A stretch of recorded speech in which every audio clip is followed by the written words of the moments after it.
आपका फिर से स्वागत करता हूं आज की इस वीडियो में। नमस्कार, मेरा नाम है डॉक्टर स्नेहल कुमार राहणे।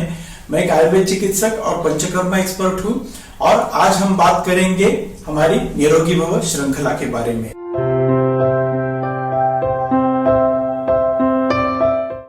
निरोगी भव श्रृंखला, इसमें हम जवाब देते हैं आपके सवालों के जो आपने पूछे हैं आपके स्वास्थ्य से संबंधित, और प्रयास करते हैं कि इनका जवाब हम आयुर्वेद संहिताओं के माध्यम से ही दें। तो आज हम सवाल ले रहे हैं धीरज कटरिया इन्होंने पूछा है कि मैं नियमित रूप से व्यायाम करता हूँ, 5 किलोमीटर चलता हूँ और ये बिना गैप के करता हूँ। नियमित व्यायाम करके भी मेरा वजन जो है वो कम नहीं हो रहा है और बढ़ते ही जा रहा है, तो इसके लिए क्या करना चाहिए? धीरज जी, ये आपका जो सवाल है निश्चित तौर पर एक गंभीर सवाल है जो आपने पूछा है मोटापे के बारे में या ओवरवेट के बारे में। ओवरवेट, जैसे कि हम जानते हैं कि बहुत ही बड़ी समस्या है।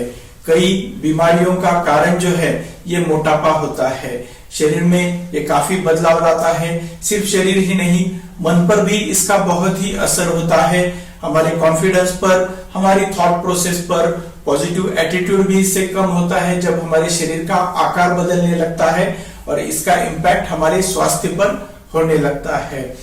कई बार हम देखते हैं, सुनते हैं कि जब वजन कम करने की बात आती है तो लोग दो ही चीजों को ध्यान में लेते हैं, एक तो डाइटिंग करना यानी खाना कम करना या अधिक मात्रा में व्यायाम करना।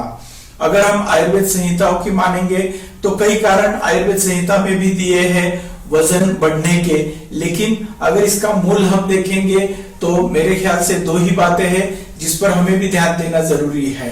एक है आहार और एक है विहार। तो आहार की जब बात करते हैं तो इसमें सिर्फ डाइटिंग करना इतना ही छोटा मतलब नहीं है, लेकिन इसे और अच्छी तरह से और विस्तृत तरीके से समझना जरूरी है।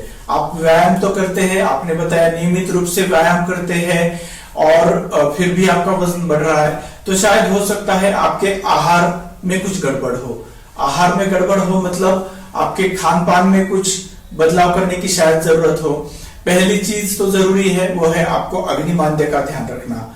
आपको अच्छी तरह से भूख लगना जरूरी है। कई बार हम देखते हैं लोग कुछ ऐसी दवाई या ऐसी ट्रीटमेंट करते हैं जिससे भूख कम होती है, लेकिन अगर भूख अच्छी नहीं रहेगी तो जो आप अन्न का सेवन करेंगे उसका पाचन ठीक से होगा नहीं, और अगर पाचन ठीक से नहीं हुआ तो वो अन्न, वो आहार शरीर में पड़ा रहेगा और फिर से शरीर में चर्बी बनाएगा, तो इससे शरीर में फैट और वजन बढ़ता जाएगा। तो अन्न जो है आपका पचन होना बहुत ही जरूरी है, तो इसलिए अग्निमांद्य ना होना जरूरी है। दोनों वक्त अच्छी भूख लगना शरीर के लिए, स्वास्थ्य के लिए जरूरी है। दूसरी बात, भोजन जो आप करते हैं उसका सही समय हो। अब जब भोजन के समय की बात आती है तो कई बार लोग बोलते हैं नहीं, मेरा खाने का टाइमिंग तो बिल्कुल फिक्स है, मैं सुबह इतने बजे ब्रेकफास्ट करता हूँ, दोपहर में इतने बजे लंच करता हूँ, रात में इतने बजे डिनर करता हूँ। लेकिन भोजन का सही समय कौन सा है? भोजन का सही समय वो है जिस वक्त आपको भूख लगे। ये घड़ी में देखने की बात नहीं है, ये शरीर में महसूस करने की बात है। तो भोजन का सही समय कौन सा है? जब आपको भूख लगे। तो इसलिए आपको जब भूख लगे उस वक्त अन्न का सेवन करना जरूरी है, और अगर आप उस वक्त भोजन नहीं करेंगे, बाद में करेंगे, तो इसका पाचन ठीक से होगा नहीं, ये अन्न शरीर में पड़ा रहेगा और शरीर में चर्बी, वजन बढ़ाएगा। तो जिस वक्त भूख लगती है उस वक्त अन्न का सेवन करना जरूरी है। और इसमें एक बात ध्यान रखना जरूरी है कि हमारा जो शरीर है ये हम इस प्रकृति का एक भाग है, तो जब सूरज दिन में निकलता है तब ये हमारा शरीर जो है वो एक्टिव होता है, हमारी चयापचय क्रिया, हमारा अग्नि एक्टिव होता है, और वो दिन जैसे दिन ऊपर चलता है, दिन आगे बढ़ता है, उसके अनुसार अग्नि बढ़ता है, और दिन जैसे ढल जाता है अग्नि भी शांत होते जाता है।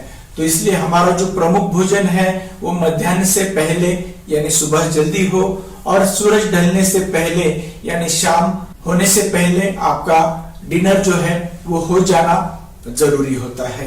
इससे आप आपका अच्छा स्वास्थ्य बनाएंगे, शरीर में बनने वाले विकारों को रोकेंगे, शरीर में बनने वाली चर्बी को रोकेंगे। इस पर कई बार लोग पूछते हैं कि हमारे ऑफिस का लंच ब्रेक ही दोपहर 2 बजे होता है, 1:30 बजे होता है, तो क्या करें? इसके लिए मैं आपको ये सलाह दूंगा कि आप जब ऑफिस ब्रेकफास्ट करके जाते हैं तो ब्रेकफास्ट मत कीजिए, लंच करके जाइए, दोपहर में ब्रेकफास्ट कीजिए, क्योंकि तब अग्नि आपका कम है। 12 बजे तक, दोपहर के मध्याह्न तक आपका अग्नि तीव्र तीक्ष्ण होता जाएगा, बाद में वो कम होता जाएगा, क्षीण होता जाएगा। तो सुबह में आप जल्दी से ब्रेकफास्ट की जगह पे लंच कर लीजिए, और दोपहर में जब भूख लगती है तो थोड़ा कुछ बहुत खाइए, और शाम में जल्दी खाना खाइए। फिर लोग पूछते हैं, मैं तो ऑफिस से घर में 8 बजे आता हूँ, दुकान से घर में रात में 10 बजे आता हूँ, तो शाम में मैं कैसे खाऊं? तो दुकानदारों को मैं बोलूंगा, दोपहर में जब आप ब्रेक लेते हैं 3-4 बजे 5 बजे जब आप फिर से दुकान खोलते हैं, तो ऐसे वक्त आप डिनर करके जाइए। ऑफिस से अगर आप लेट आते हैं तो जब सनसेट हो जाता है, सूरज ढल जाता है, तो आपकी आहार की क्वांटिटी कम कीजिए। हो सकता है आपने 7 बजे खाना खा लिया, फिर 10 बजे भी आपको भूख लगे, तो ऐसे वक्त में खाना ऐसा हो जो पाचन में हल्का हो।